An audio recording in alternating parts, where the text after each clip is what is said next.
Hey everybody, welcome back to my layout. This will be a layout update for December 2018.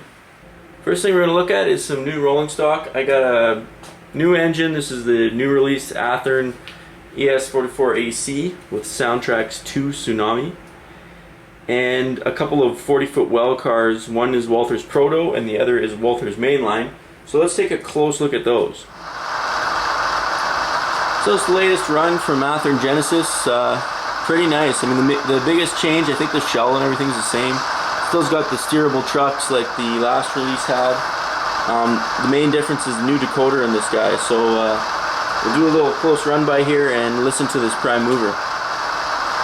I think it's awesome, by the way. I really like the sound of this new Soundtraxx decoder.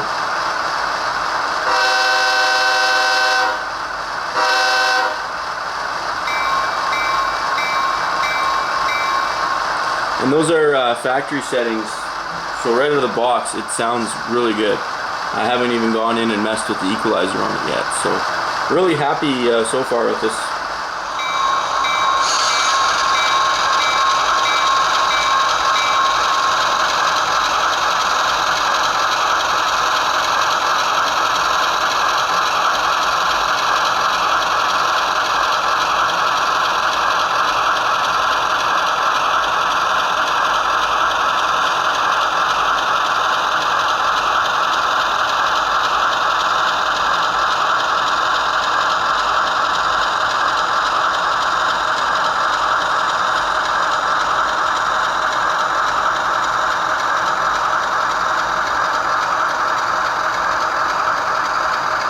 So behind it is the new run Walthers Proto 40-foot well car,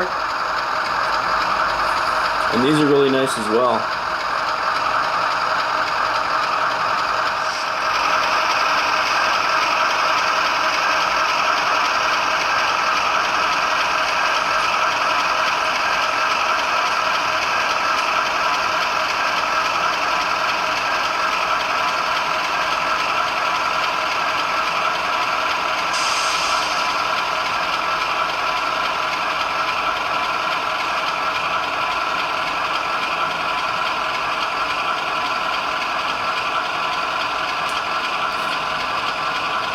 Behind it is the Mainline version, Walthers Mainline. Different Thrall rebuilt 40-foot well car, but really nice as well. The only difference, you can't really tell from this angle. We'll take a different view after this, but these are just one-piece cast, whereas the Proto version has the see-through walkways.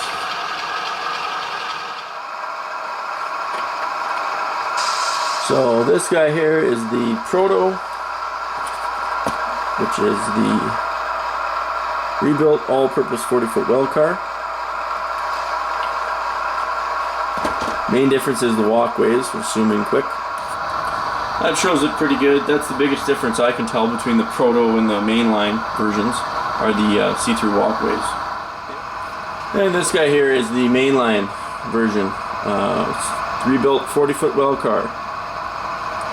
Same thing, a little different style. It's got the rectangular notch cutouts instead of the round ones like on the Proto, just a different model of well car. I'm happy with them. I'm going to put them in service on my intermodal trains right away.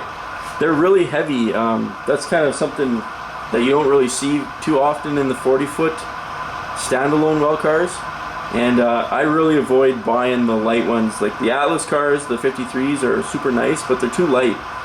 So when I try to run them with DPU in the intermodal trains, they're just so easy to stringline. So I really like when manufacturer like Walthers or Cato, you know, they do the die cast or the zinc white metal or whatever they use for the body.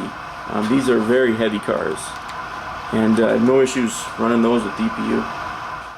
So that's it for new rolling stock, guys. So now we'll take a look at what's new on the layout. So I put the finishing touches on this points west reverse loop switch panel. Basically all I did was just cut out the size of the switch panel there, painted it black, and nailed it on with brad nails and glue. Nothing really fancy. So that the switches are offset a little bit. I know some people had asked before, well, your switches are going to stick out into the aisle. They do about 1/8 of an inch now, because the 1/8 hardboard now sits, you know, it's about halfway between the switch length or whatever, so it's not that big a deal. They do stick out a little bit, but I don't think it's going to be a problem. So that kind of finishes it up, and then over here, so now it's a total thickness of 1/4 inch, and that's where I will begin just a 1/4 inch fascia. It'll be a seamless transition there, and the rest of the layout will be 1/4 inch. Let's kind of see some of the brad nail holes, but those will get covered up. I'll do one more coat of paint on it once I start the other fascia, and then you won't notice. So there you can kind of see the profile of it. You can see the switches stick out a little bit, but it's minimal. I don't think it's going to be a problem. There's quite a bit of room here in the aisle as well. I think overall I like it. It's a really clean look. It's not too fancy. It's kind of minimalist. I did take a file and I put like a 45-degree bevel on this all the way around, so that looks a little bit better than if you just did a straight 90 edge. It's not perfect, but I think it'll pass for okay. I'm going to do the other switch control panel identical to this. So that brings us over to the other side, which I started working on about a week ago. It's kind of a mess right now because I just glued the I used spray glue to secure this the graphic to the metal backing, and then I just used my magnets to kind of hold it in place for a while. So this one, you can kind of, the graphic is actually a little bit different on this guy. So the switches are arranged a little bit differently, but it's pretty much the same as the other side. It wouldn't be one of my projects if I didn't make some mistake and create a bunch more work for myself. I actually used the wrong template when I was drilling the metal holes on this, and I drilled a bunch of the holes in the wrong spots, so then I had to go back and fix that and cover up all the holes with electrical tape. Show a couple pictures of that.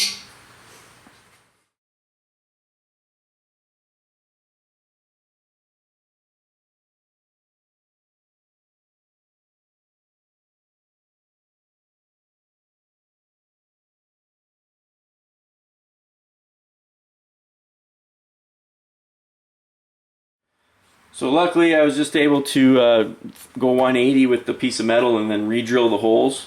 So it wasn't that big a deal. I didn't have to make a new metal backing piece for it, but it still set me back a couple days of hobby time. It took me to re-drill those holes, and then pretty finicky work of using electrical tape to cover up all the holes. So always make sure you got the right template before you start drilling. So this view illustrates the construction of it pretty well. So basically just the switches holding it on here.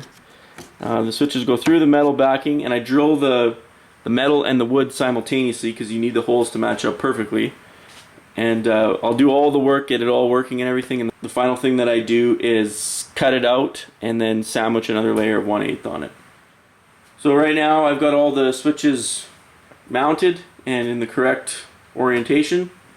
These are your double pole, double throws for the turnouts, and single pole, single throw for the power switches on off in the staging tracks. That's what it looks like underneath before I start the wiring. And the double pole, double throw switches, you have to put these little crossover wires to join the kind of the kitty corner poles on them. I do that at my workbench before I put them in. Obviously it's a lot easier doing those little wires on a workbench environment than trying to do it under here. So those are all soldered beforehand, and then they just need the LEDs and the power wires connected. Just looking the other way, so you can see the splitter blocks I put in for the tortoises. So each one has its own dedicated power wire.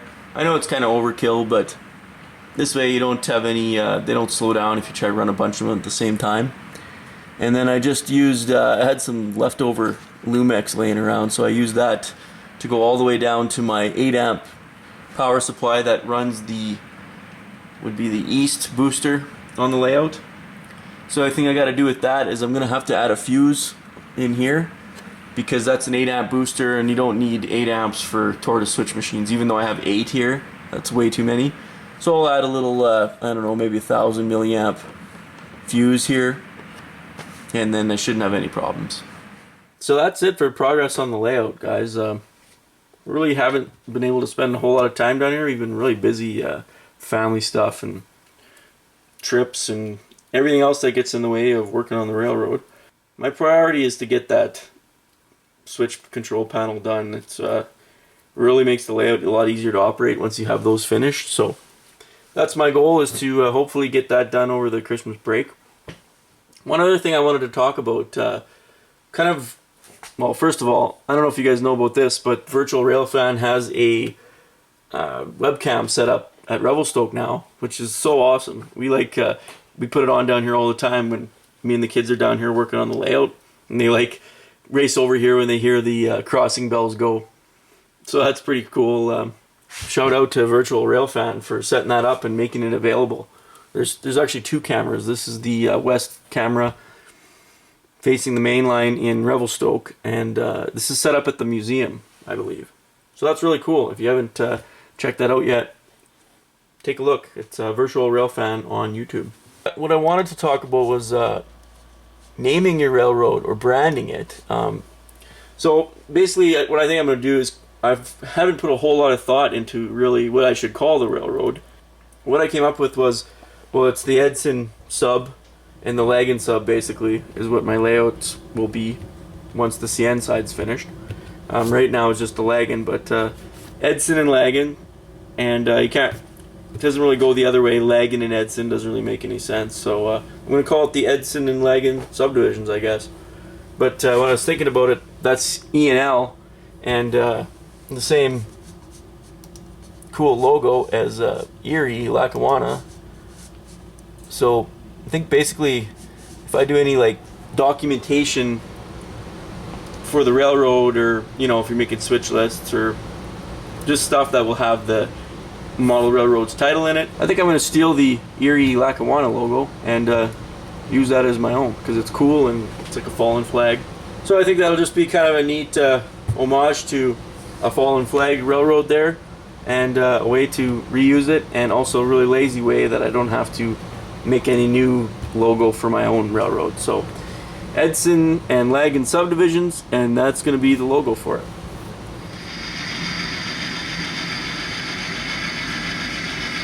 So that'll wrap up this layout update, guys. Wishing you all the best this holiday season from my family to yours. Hope you have a very Merry Christmas and a Happy New Year. As always, thanks a lot for watching, and we'll see you next time.